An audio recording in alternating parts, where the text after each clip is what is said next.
Yes, der var lige lidt mere øl i glasset. Jeg besluttede mig lige for at tage en runde til her.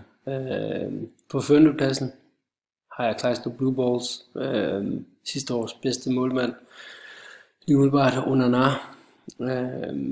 Ja, han er garant for at skulle lave nogle redninger for sit United-hold, og hvis han så en gang imellem også lige kan holde clean sheet, jamen så er han jo en lækker mand at have som sidste skanse. Ja, en af de 3 målmænd, som jeg sådan havde shortlistet som nogle af dem, man kunne holde det meste af en sæson. Ja, et forsvar med Dan Burn og Wout Faes som de her måske relativt sikre kort til en relativt sikker score runde efter runde. Dinje og Southampton Guy, de har ikke den store stjerne i min bog. Midtbanen med SA, som bare er fortsat, hvor han slap. Sidste sæson har haft 12 skud på mål i de første 2 kampe. For et Crystal Palace hold, som er startet mod West Ham og Brentford. Så ja, ikke det sværeste program, men spændende at se, hvordan Crystal Palace de gør det her i weekenden mod Chelsea. Joelinton havde en rigtig god sæson sidste år, og startede godt her med en kasse. Ja, spændende om han kan fortsætte. Blev jo hen nede en relativt billigt $8 for ham. Det var en god pris. Mitoma, han er også tilbage, må man sige, i fuld vigør. Mål og assist og 14 point i snit. En del skud, og ja, spændende med ham igen. Så fik jeg også lov til at betale for ham. Ej, det var faktisk ikke så slemt. Jeg har skrevet 19 her, det var da okay. Men ja, en stærk midtbane. Et angreb her med Madueke, den helt store sensation fra runde 2 med 3 kasser. Rigtig fint. De 2 andre angriber er ikke nogen, jeg vil bruge den store tid på. Jamie Vardy, han skal nok lave sine kasser, men lad os nu se, hvor meget det bliver til med ham.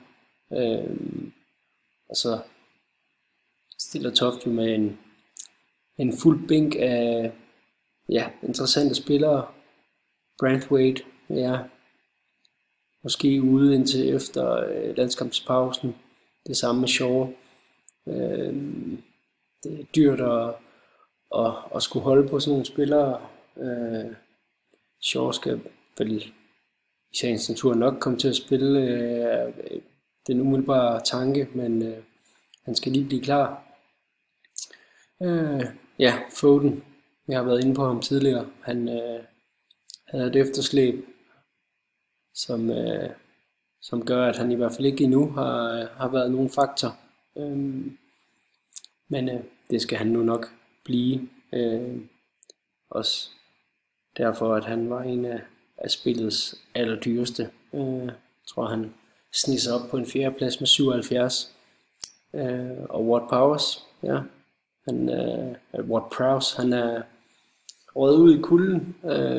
Så ikke sikkert, at han er en spiller, der bliver holdt på. Men ja, et hold, hvor især den her midterakse med SA, Joelinton og Mitoma ser rigtig spændende ud, og når Foden så kommer i gang, jamen så ser det rigtig spændende ud. Ja. Vi går videre til KC. Hvor finder vi ham? Gennem Gok. Virkelig lavet nogle point her. Nick Pope. Ja, også en målmand. Nu sagde jeg 3 tidligere. Det bliver vel 4 med Pope. Som også har lagt godt for land pointmæssigt. Selvfølgelig med en kamp, hvor at hvor han havde nok at se til efter et rødt kort, men plejer at være garant for ret mange point. Et forsvar med Akanji, som gik billigt, og ja, spørgsmålet er, hvor meget han kommer til at spille. Han ligner et sikkert valg her i starten af sæsonen. Men vi ved med City, at der kan ske nogle ændringer. Der lå også stabilt sidste sæson omkring de her 10 point, og kan også komme med frem og lave nogle assist og sådan noget. Så ja, en fin spiller, synes jeg. Gik lidt dyrt, hvis jeg ikke husker helt forkert. Ja, for en 12 stykker måske. Måske lige til den dyre side. Max Kilman. Ja, sidste sæsons runde, som man altid kunne samle op på waiveren, hvis man stod og manglede 8 point. Spørgsmålet er, om han kan få den lidt højere op nu her, når han er kommet til West Ham.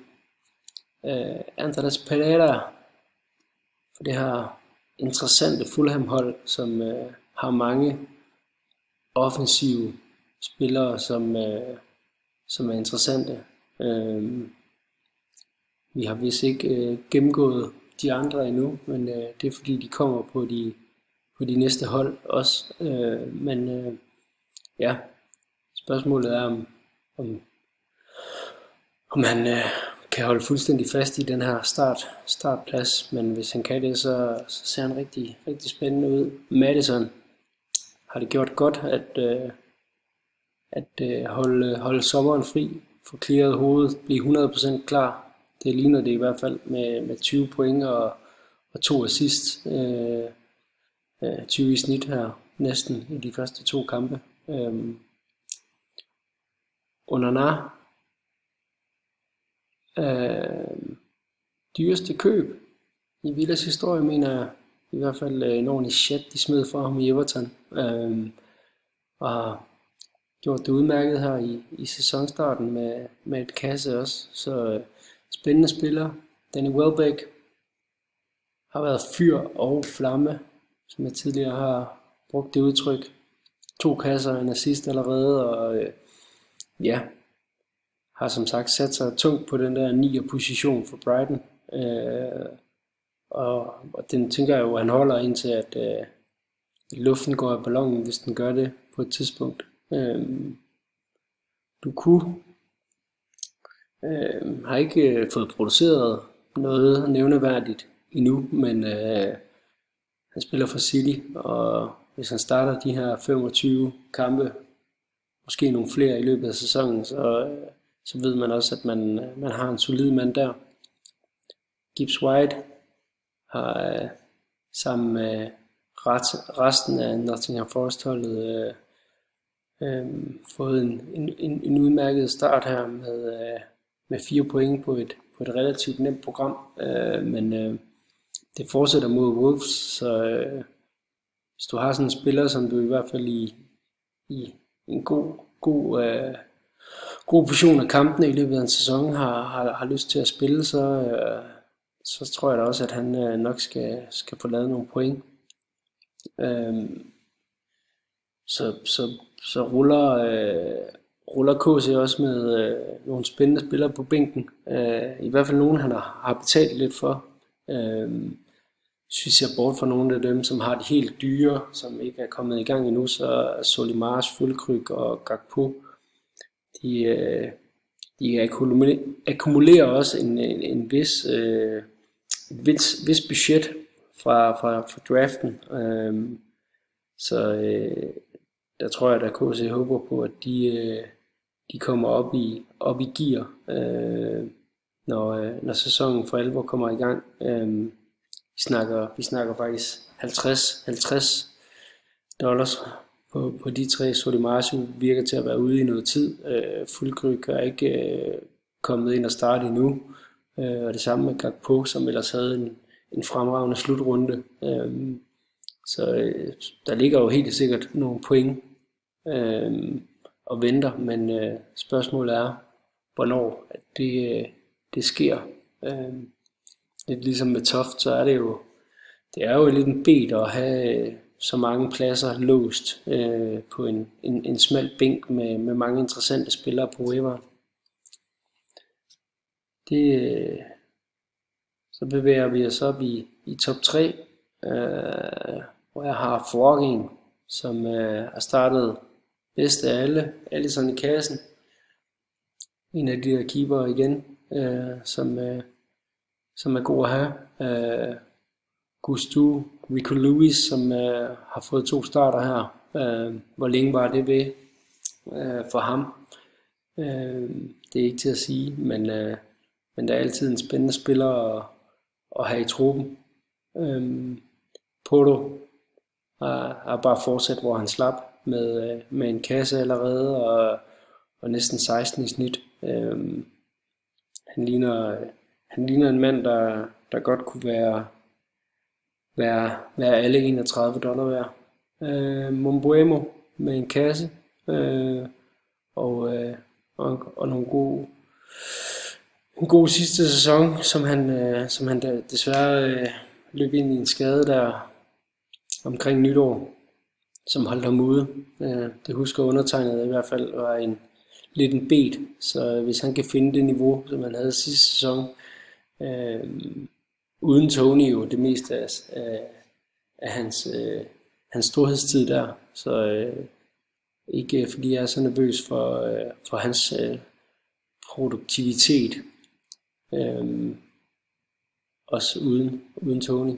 Semedo får en god start for Bournemouth med en kasse og en assist og næsten 19 point i snit.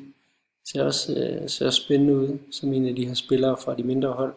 Smith Rowe, vi var inde på det før med de her interessante Fulham offensiver, fik scoret en kasse og har en god matchup her mod Ipswich. Det tror jeg især er der, hvor man kommer til at kigge efter de her Fulham spillere, når de møder nogle af de hold, som man tænker de kan bide skære med. Diaz også fået en god start. Måske også lidt et spørgsmålstegn inden, hvor meget han vil være involveret for Liverpool, men det ligner at han er en mand, der er kommet godt ud til sæsonen. Det samme med Son med 2 kasser, selvfølgelig. Og en dyr mand, som dog gik en lille smule billigere. Jeg ved ikke, om folk selvfølgelig var opmærksom på, at Solanke han kunne komme ind og stjæle et point fra ham, men det har han ikke gjort indtil videre. En bænk med nogle interessante spillere.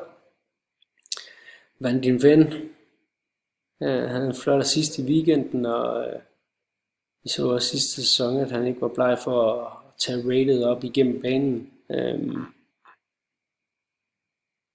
Den hurtigste spiller måske, Grisbury Hall, ligner ikke en, der er lige på vej til at skulle kæmpe sig ind, men han har selvfølgelig en træner, som ved, hvad han står for, så må ikke han måske i løbet af sæsonen kan få spillet sig ind til en startplads, men indtil da, så må han varme bænk både her og hos Flocking. Kovacic, et steal med sine 2 starter her, men var det?